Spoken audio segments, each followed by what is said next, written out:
നിയമവീഥി.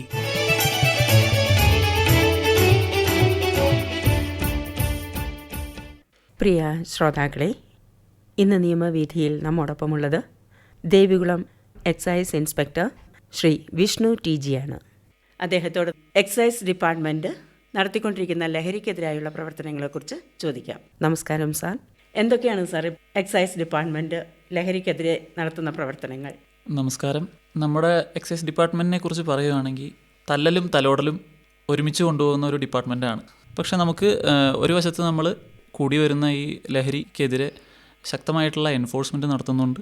മറുവശത്ത് ഇപ്പോഴത്തെ യുവജനങ്ങളും പൊതുജനങ്ങളും ഒന്നും ഈ വഴി തെറ്റി ഇതിലേക്ക് പോവാതിരിക്കാനുള്ള ബോധവൽക്കരണവും നടത്തുന്നുണ്ട്. അപ്പോൾ അങ്ങനെ രണ്ടും ചെയ്യുന്നൊരു ഡിപ്പാർട്ട്മെൻറ്റാണ് നമ്മുടെ കേരള എക്സൈസ് ഡിപ്പാർട്ട്മെൻറ്റ്.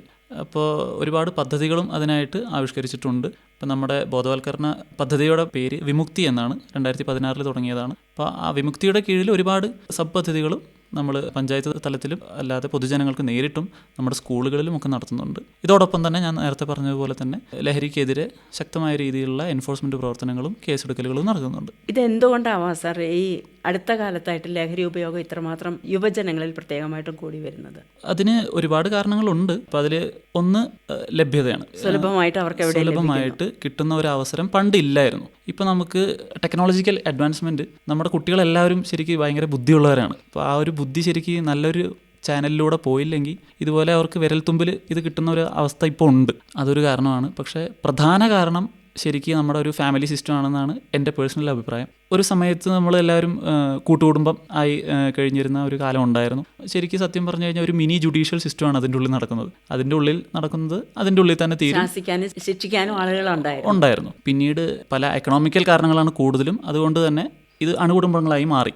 ഒരു സമയത്ത് ഒരാളായിരിക്കും മിക്കവാറും വർക്കിംഗ്, ഒരു പാരൻറ്റ് കുട്ടീനെ നോക്കാനുണ്ടാവും. പക്ഷേ ഇപ്പോൾ നമ്മുടെ ഒരു സാമ്പത്തിക സ്ഥിതി കൂടെ കണക്കിലെടുത്ത് 2 പാരൻസും വർക്കിങ്ങിന് പോകേണ്ട ഒരു അവസ്ഥയുണ്ട്. അപ്പോൾ അതുകൊണ്ട് തന്നെ കുട്ടികൾക്ക് ആവശ്യമായിട്ടുള്ള ഒരു അറ്റൻഷൻ പാരൻസിൻ്റെ ഭാഗത്തുനിന്ന് കിട്ടാത്തത് വളരെയധികം ബാധിക്കുന്നുണ്ട് ഇതിനെ. ഉദാഹരണത്തിന് ഇപ്പോൾ ഇവിടെ കേസുകൾ കിട്ടുമ്പോൾ ഈ 18, 19, 20 വയസ്സുള്ള പിള്ളേരാണ് നമ്മൾ ഈ ലഹരിയായിട്ട് പിടിക്കുന്നത് കൂടുതലും. ഇപ്പോൾ ഇവരുമായിട്ട് നമ്മൾ സംസാരിക്കുമ്പോൾ നമുക്കത് അറിയാൻ പറ്റും. കറക്റ്റായിട്ട് ഇവർ വളർന്നു വന്ന സാഹചര്യത്തിൽ ഇവരുടെ അച്ഛൻ്റെ അമ്മയുടെ യാതൊരു ശ്രദ്ധയും കിട്ടാത്ത ഒരു അവസ്ഥ ഉണ്ട്. അത് വളരെ പ്രശ്നമുള്ളൊരു കാര്യമാണ്. അതാണ് നമ്മളിപ്പോൾ ബോധവൽക്കരണത്തിനൊക്കെ പോകുമ്പോഴും നമ്മൾ പറയുന്നത് അത് തന്നെയാണ്. കുട്ടികളെ നോക്കാനുള്ള ഒരു സമയം നമ്മൾ എങ്ങനെ പോയാലും കണ്ടെത്തണം. അച്ഛനും അമ്മയും ജോലിക്കാരാണെങ്കിൽ പോലും അവരുടെ കാര്യങ്ങൾ അറിയുവാനും അവരുടെ സ്കൂളുകളിൽ എന്താണ് നടക്കുന്നത്, അവരുടെ കൂട്ടുകാർക്കിടയിൽ എന്താണ് നടക്കുന്നത്, ഇതൊക്കെ ചോദിക്കാനുള്ളൊരു സ്പേസ് എന്തായാലും കണ്ടെത്തിയേ പറ്റൂ. കുട്ടികൾക്ക് പറയാനുള്ള സ്പേസും ഇതിൻ്റെ സ്വാതന്ത്ര്യം അവർക്കുണ്ടാവണം. അതെ, ഉദാഹരണത്തിന് ഇപ്പോൾ എൻ്റെ ബെസ്റ്റ് ഫ്രണ്ട് എന്ന് പറഞ്ഞു കഴിഞ്ഞാൽ എൻ്റെ അച്ഛനാണ്. എൻ്റെ അച്ഛൻ്റെ കഴിവാണ് ശരിക്കും അത്. എന്നെ ചെറുപ്പം തൊട്ടേ നമുക്ക് എന്ത് കാര്യവും പറയാനുള്ളൊരു സ്പേസ് അവിടെ ഉണ്ട്. അപ്പോൾ സമയവും അവരത് കണ്ടെത്തും. ഇന്നത്തെ തലമുറ ഒരു പരിധി വരെ നേരിടുന്ന വലിയൊരു പ്രശ്നമായിരിക്കും. അവരുടെ മാതാപിതാക്കൾക്ക് അവരെ കേൾക്കാൻ സമയമില്ല, അധ്യാപകർക്ക് കേൾക്കാൻ സമയമില്ല. അങ്ങനെ വരുമ്പോൾ ഓട്ടോമാറ്റിക്കായിട്ട് അവർ ഇങ്ങനെയുള്ള സാഹചര്യങ്ങളിലേക്ക് പെട്ടുപോകും. പിന്നെ ഒരു ഘടകം എന്ന് പറയുന്നത് എനിക്ക് തോന്നുന്നത് അവരുടെ കൂട്ടുകെട്ടുകൾ വലിയൊരു ഇൻഫ്ലുവൻസ് അവരുടെ ജീവിതത്തിൽ വരുത്തുന്നുണ്ടെന്ന് എനിക്ക് തോന്നുന്നു. അതിനെക്കുറിച്ച് എന്താണ് സാറിൻ്റെ അഭിപ്രായം? ഈ കൂട്ടുകെട്ടുകളും ഈ പറഞ്ഞ പോലെ താളം തെറ്റി കിടക്കുന്ന ഫാമിലിയിൽ നിന്ന് വരുന്ന കുട്ടികളാണ്.